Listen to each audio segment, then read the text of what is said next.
Ever wonder how to use Twinkle Twinkle in your music therapy or speech interventions?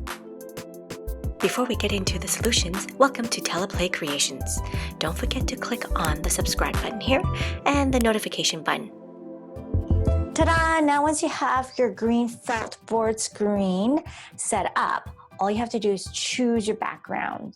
So for instance, this one will show you what we're going to do, a Starry Night one, and with the theme of Twinkle Twinkle. Most of the kids know this song, and it's a great one to use.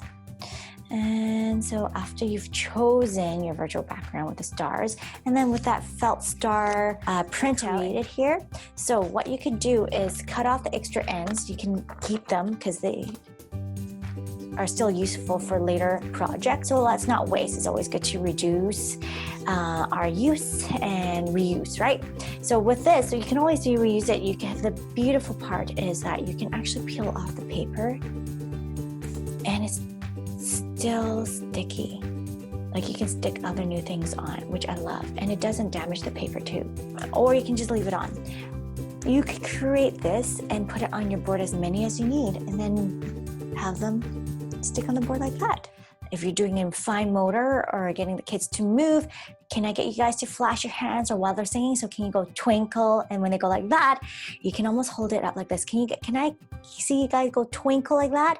All right, you guys ready? 1, 2, 3, twinkle, ta-da! A star appears. And it's almost like you're creating visual magic for them. Again, engaging. And you can create as many stars as you want, which is really cool. Thanks for watching. Do share your comments below. I would love to hear from you.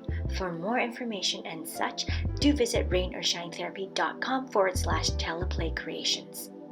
Don't forget to subscribe, like, and share, and do click on the notification button.